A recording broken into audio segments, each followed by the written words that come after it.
The exchanges with my colleagues, as well as the undeniable fascination of simply seeing some of these submerged warriors and their battlefields, were the inspiration for an earlier book, Lost Warships.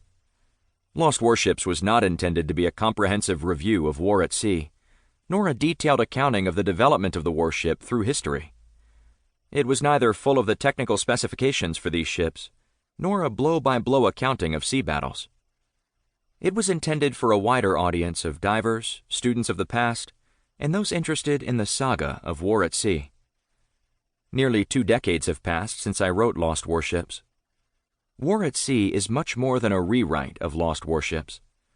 The last 2 decades have seen an exponential growth in the number of warship discoveries, and even as I write this at the end of 2017, one of the last enduring mysteries of World War II at sea, the final resting place of the USS Indianapolis, the cruiser that delivered the atomic bomb to Tinian, and the famous carrier USS Hornet, have been found. With colleagues, I am working on new expeditions that may imminently yield even more amazing findings in the deepest parts of the ocean.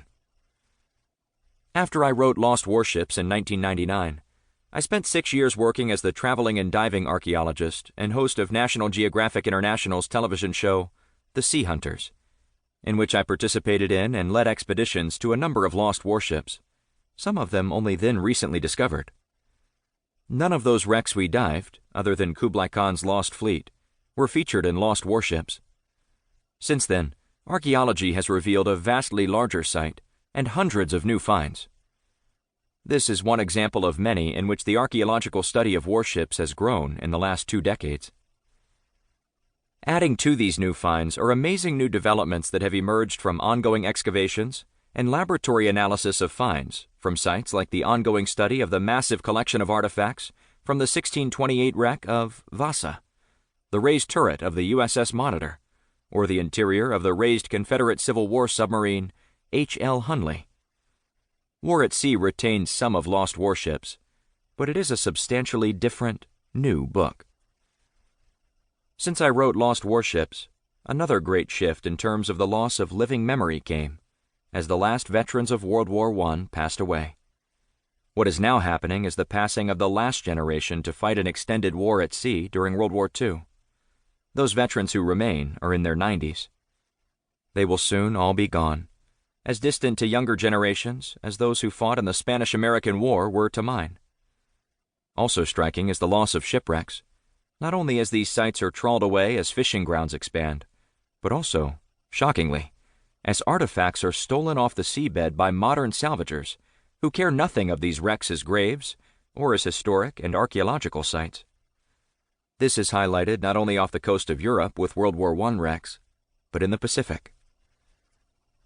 The wrecks of the Battle of the Java Sea, 1942, the British heavy cruiser HMS Exeter, the Dutch light cruisers HNLMS Java and HNLMS De Ruyter, the Australian light cruiser HMAS Perth, the British destroyers HMS Electra, HMS Encounter, HMS Jupiter, and the Dutch destroyer HNLMS Kortenauer, were discovered between 2002 and 2008, but subsequently were illegally salvaged. The U.S. Navy's lost submarine, USS Perch, also sunk in the Java Sea, has also been salvaged and destroyed.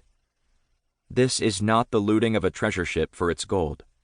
Here, the illegal salvage is literally of entire ships for their bulk steel.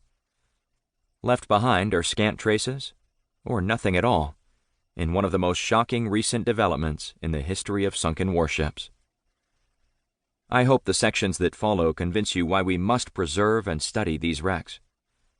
Through them, we have learned and can continue to learn the lessons they can teach us about war. This is true especially as these ships and the spaces within them provide eloquent physical testimony about not just the ships, but of life and death, and a sense of those who went down with them. Through the archaeology of lost warships, the dead can indeed tell tales. James P. Delgado. Introduction. Earth's Greatest Battlefield. From space, the view of Earth leaves no doubt that this is a water planet. Water dwarfs the land masses, large as they seem to a landlubber's perspective.